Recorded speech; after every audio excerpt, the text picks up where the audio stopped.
আসসালামু আলাইকুম। কেমন আছেন সবাই? এই ভিডিও যেখান থেকে দেখছেন সবাইকে জানাই আন্তরিক শুভেচ্ছা ও অভিনন্দন।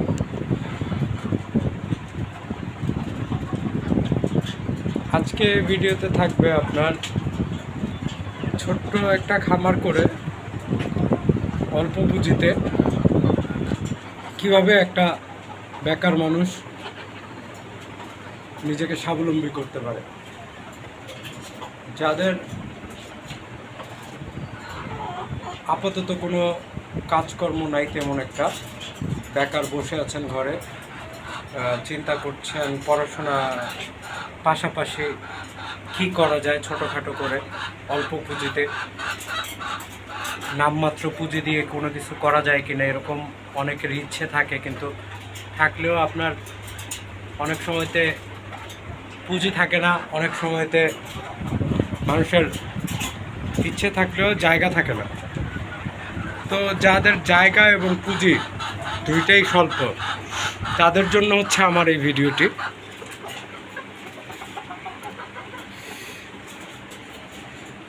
আর নয় চিন্তা, অল্প জায়গার মধ্যেই আপনারা চাইলেই মুরগির খামার, পাখির খামার এগুলো করতে পারেন। এবং আমরা আপনার ঢাকা শহরে থাকি, তারাই শুধুমাত্র বুঝি যে জায়গা না থাকলে আপনার অল্প জায়গার মধ্যে আপনার খামার টামার করতে গেলে আপনার অনেক প্রতিবন্ধকতা আছে এবং বিভিন্ন রকম ঝামেলাও আছে, সেগুলো আপনার বুঝতে হবে আগে। তো আপনারা যারা বড় খামার করতে চাচ্ছেন তাদের জন্য শুরুতেই জানাই সতর্কবাণী। তারা যারা নাকি নতুন,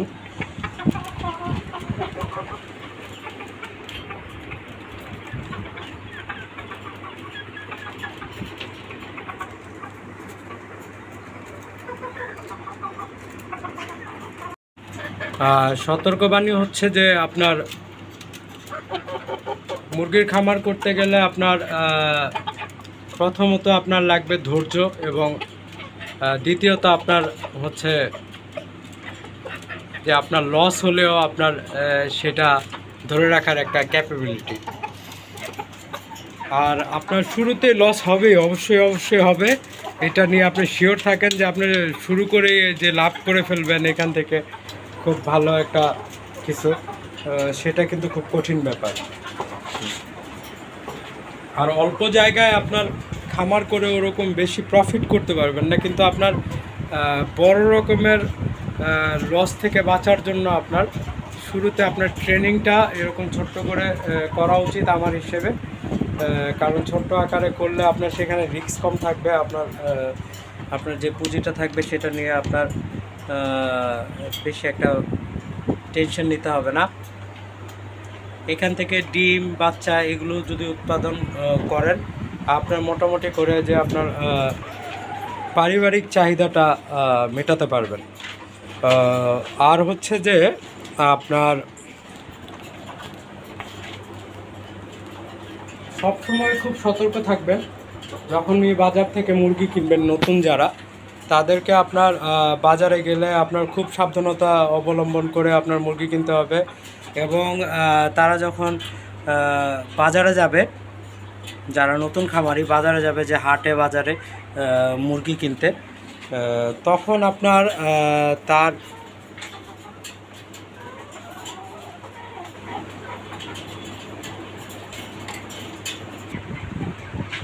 আপনাদের প্রয়োজন হবে নিজেদের সেফটি এবং আপনার খামারের জন্য সেফটি।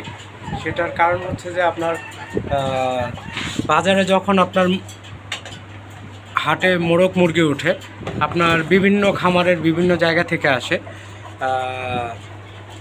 তাদের সাথে অনেক রোগ বাগ বহন করে তারা আসে।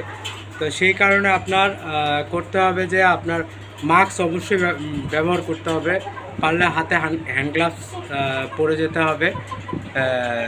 এবং সাথে স্যানিটাইজার অবশ্যই রাখতে হবে। এবং খামারে ঢোকার সময়তে মুরগি যতক্ষণ বাজারে থাকেন ততক্ষণ অবধি তো আপনি এরকম সেফটি নিয়েই যাবেন যে আপনার মাস্ক পরা থাকতে হবে অবশ্যই 1 নম্বর।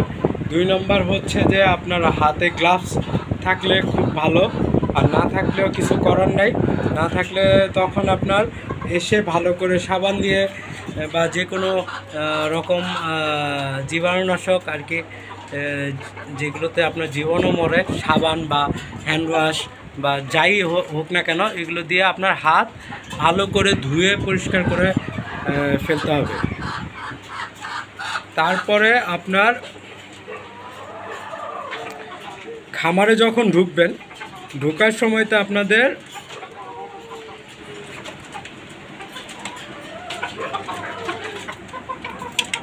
আপনাদের যেই নতুন মুরগিগুলা হাট থেকে কিনে আনবেন তাদেরকে আপনার অবশ্যই আলাদা রাখবেন। খামার থেকে আলাদা যদি জায়গা থাকে আপনার যদি একটা ঘরের মধ্যে পালন করেন, সেই ক্ষেত্রে কি করবেন, ওই ঘরে না রেখে অন্য কোথাও শিফট করে তাদেরকে অন্ততপক্ষে 7 দিন তাদেরকে আলাদাভাবে রাখতে হবে। এবং রাখারও একটা প্রক্রিয়া আছে। বাজার থেকে জীবিত প্রাণী কিনে আনলে, মোরগ মুরগি, গরু ছাগল যাই বলেন না কেন, তাদেরকে 7 দিনের কোয়ারেন্টাইন রাখার অর্থই হচ্ছে যে তারা বাইরে থেকে এসেছে, বিভিন্ন জায়গা থেকে আপনার মোরগ মুরগি বা গরু ছাগল যাই বলেন না কেন, এগুলো আপনার যখন বাজারে ওঠে তখন আপনার বাজারে আরও বিভিন্ন রকম রোগ বাগ ওলা, ভালো সুস্থ অসুস্থ সব ধরনের মোরগ মুরগি ওঠে। তো সেই ক্ষেত্রে আপনার অবশ্যই আমি যেগুলো বললাম যে বায়ো সিকিউরিটি আপনার খামারে এবং আপনার পুরো শরীরে স্প্রে করবেন খামারে ঢোকার আগে। জীবাণুনাশক আমি যেটা ব্যবহার করি সেটার নাম আপনাদেরকে বলে দিচ্ছি, সেটা হচ্ছে যে ভাইরোসিড, ঠিক আছে, ACI কোম্পানির ভাইরোসিড। আপনারা অন্য বাজারে যেই জীবাণুনাশকগুলো পাওয়া যায় আপনারা সেগুলো ব্যবহার করতে পারেন। আজকে আমার এই ভিডিওটা করার মূল উদ্দেশ্য হচ্ছে যে আমরা যারা নতুন খামারে ছিলাম, আমি যখন নাকি নতুন খামার করেছি তখন আপনার বাজার থেকে মুরগি কিনে এনেছি, আর আপনার আনার সাথে সাথেই আপনার ধরেন খামারে ঢুকিয়ে ফেলতাম। তো তখন আমার অনেক মোরগ মুরগি মারা গেছে। দেখতাম যে বাজার থেকে যেগুলো আনছি ওগুলো তো আনার পরে ওগুলোকে আপনার অ্যান্টিবায়োটিক দিয়ে দিতাম, ডক্সিএভিট ও মাইক্রোনিট, এই 2টা ওষুধ দিয়ে দিতাম ওদেরকে।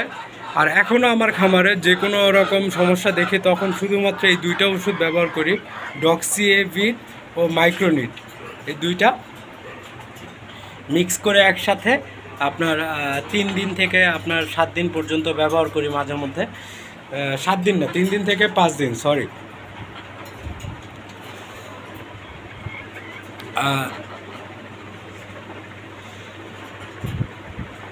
আর হচ্ছে যে তখন আপনার বুঝতে পারতাম না, ঢুকাই ফেলতাম খামারে। ঢুকানোর পরে কি হতো যে আমার সুস্থ মুরগিগুলা, ওগুলোর মধ্যে দেখতাম যে বিভিন্ন রকম রোগ শুরু হয়েছে, অসুস্থতা শুরু হয়েছে, এই একটা মারা যায়, ওই একটা মারা যায়, এরকম করে অনেক মোরগ মুরগি মারা গেছে। আমার এখানে আরও অনেক শৌখিন জাতের মোরগ মুরগি ছিল, ব্রাহ্মা ছিল, সিল্কি ছিল, কারাকনাথ ছিল।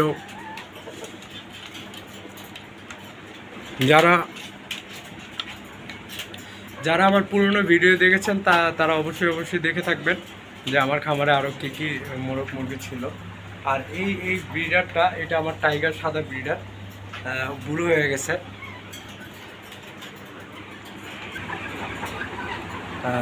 আর এই আরেকটা ওই টাইগার সাদাটার আপনার বাচ্চা, এটা বড় হয়েছে আল্লাহর রহমতে আপনাদের দোয়ায়। এখন ওরও বাচ্চা আছে আমার ঘরে, আর ম্যাক্সিমামই এখন আমার ঘরের ফোটানো বাচ্চাই। আর যাই হোক, এই ছিল আজকের ভিডিওর মূল বিষয়টা হচ্ছে যে আপনার যখন খামারে নতুন মোরগ মুরগি আনবেন এবং যখন আপনি বাজারে যাবেন মোরগ মুরগি কিনতে, তখন আপনার অবশ্যই বায়ো সিকিউরিটি মেনটেন করতে হবে। হাতে হ্যান্ড গ্লাভস এবং মুখে মাস্ক পরে তারপরে আপনি বাজারে যাবেন এবং বাজার থেকে এসে কি করবেন, হাত ভালো করে ধুয়ে তারপরে নিজের শরীরে ভালো করে জীবাণুনাশক স্প্রে করবেন। এবং যেই পশু পাখি আনেন না কেন, মুরগি, মোরগ মুরগি বা আপনার গরু ছাগল যাই আনেন না কেন, তাদের শরীরে ভালো করে জীবাণুনাশকটা স্প্রে করবেন। স্প্রে করার পরে তারপরে আপনার এদেরকে 5 দিনের একটা কোর্স করবেন অ্যান্টিবায়োটিকের, ডক্সিএভিড ও মাইক্রোনিড, এই 2টা ওষুধ, শুধুমাত্র এই 2টা ওষুধ ব্যবহার করলে আপনার আর কোনো ওষুধ ব্যবহার করতে হবে না। তো এই কয়টা জিনিস আপনারা মেনটেন করবেন, ইনশাআল্লাহ আপনার খামারে বড় ধরনের কোনো সমস্যা হবে না। তারপরও আল্লাহ মালিক, আল্লাহর উপর ভরসা রেখে করবেন, ইনশাআল্লাহ